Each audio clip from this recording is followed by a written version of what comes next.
Hi, this is Dr. Srimati Kesan, and I'm the founder CEO of Space Kidz India. I hail from Hyderabad, and I've done my commerce. And before completing my graduation, I was married at 18.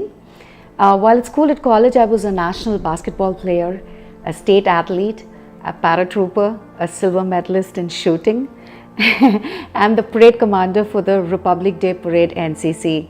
And I was the first cadet, a girl cadet, to hold a sword and march the parade, lead the parade rather. So during that, it's an event, NCC Day event, and that is where General K.V. Krishna Rao, who was the chief guest, he was so appreciative of my command and the way I carried myself and everything.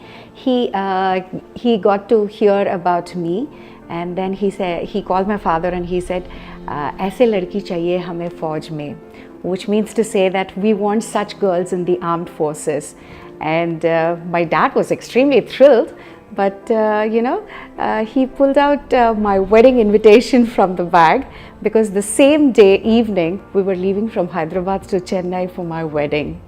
And and from sword, exactly, because that was the last day, and I held the sword. From there I straight away jumped to spatula, in the sense dosa karandi. So I jumped into that. I was married, and after 16 years of sabbatical, then moved out to become an entrepreneur and started Space Kidz India.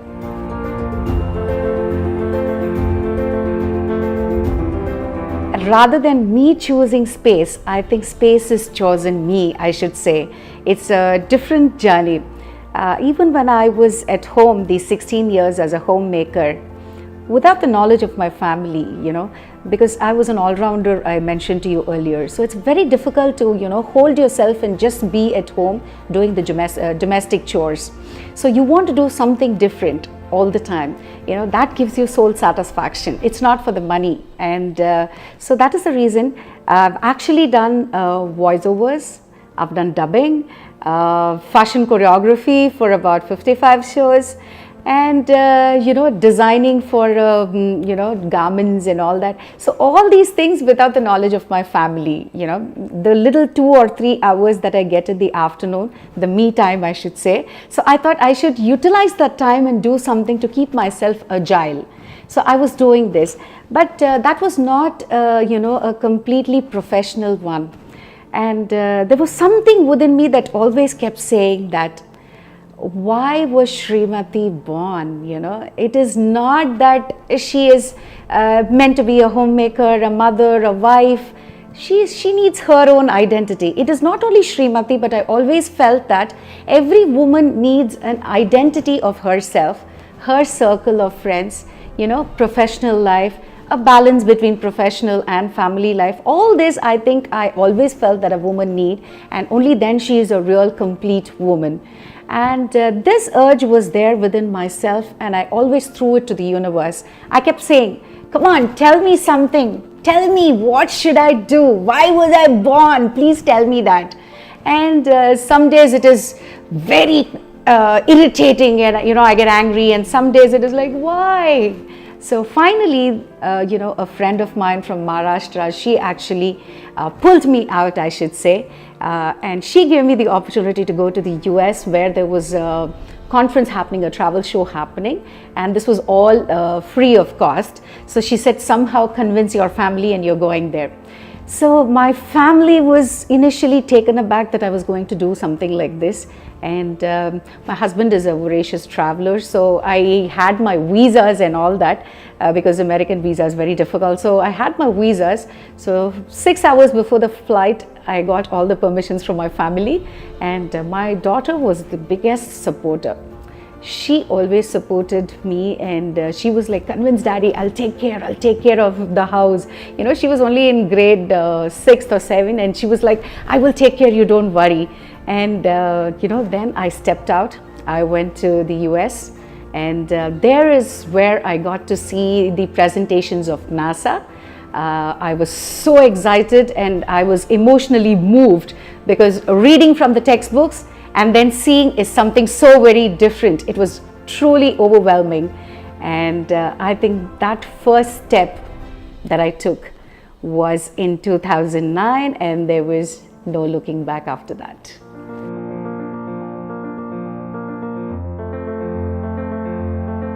You're absolutely right. I mean, see, I have to say, I was from a sandwich generation where, many of the women were at home. Opportunities were very less for women to come out. And it was always felt that, if the man was, the breadwinner, I mean, obviously, the man was the breadwinner, sole breadwinner of the family. So the women need to take care of the domestic front, only then the family will be stable. This was ingrained in every man and woman's brain, right from, AD, BC, I don't know what all I have to say. But now there is a break in this. Women have evolved beautifully. They have seen their mothers struggle, talented mothers being at home and bottling up everything. Children have seen all that. So many houses, what's happening is when the child is almost in their teens, they are trying to push their mothers in the forefront and supporting the mothers, to becoming homepreneurs. So this is a beautiful concept.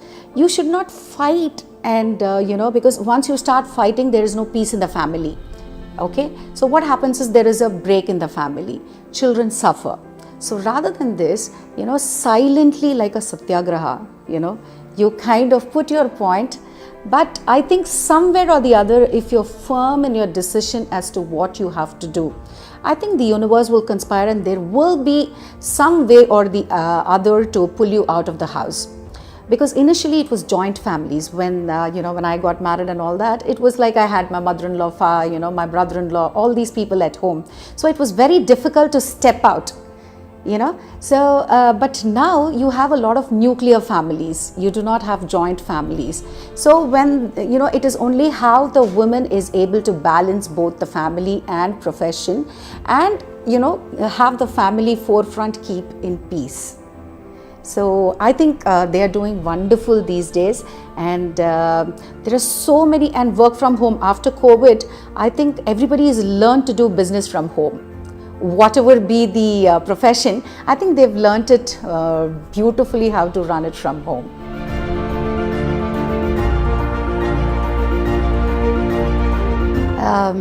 It is a fabulous experience because all these research centers, we've studied in our textbooks. We don't even know how the experience is going to be. And we always, or rather at least I always thought you have to be an astronaut or you have to be a scientist to get into NASA. But it is so surprising, the first time when I went to NASA, I got to understand that even a 7-year-old can come there for a space camp. So that was an eye-opener for me. And, I was so thrilled. Even if I didn't undergo such experiences, Indian children should definitely, undergo such experiences. So experiential learning is what I started and I wanted to give to the children of India. And that's how I started Space Kidz India. And space is a fantasy for everybody. Space is exciting, and in 2010, 2011, the industry was just evolving because, if you take ISRO, we had like 1 or 2 launches in a year, and NASA definitely had many launches. But, ISRO was preparing for something big. I think we were at the right time to, nurture these young minds so that today, when there is privatization in the space industry happening, all these youngsters have, started their startups in the satellite building, rocket building, and this industry is really booming now. And ESA was a great experience because traveling to Europe, and then GCTC, that is Russia. Russians are the pioneers in space technology. So to get into Russian Space Center was amazing. To get into the Soyuz capsule, I mean, you just felt like an astronaut. And children were so excited. You wouldn't believe that children who were only thinking about becoming, mechanical or electrical engineers in their core and, work for something like an automobile industry and all that, started looking at space industry as their profession. And the most beautiful thing was even, students who were pursuing finance, literature, they also have a job in, space industry, which was not known to many. So this ISRO, NASA and GCTC experiences actually was an eye-opener for me, and I could share my experiences with a lot of children, which then became an eye-opener for them too. So it was mutual, it was beautiful, and today I should say, I am the only woman who's running an organization where we build satellites, and all that through children. So it's a path-breaking concept that we have actually implemented here in India.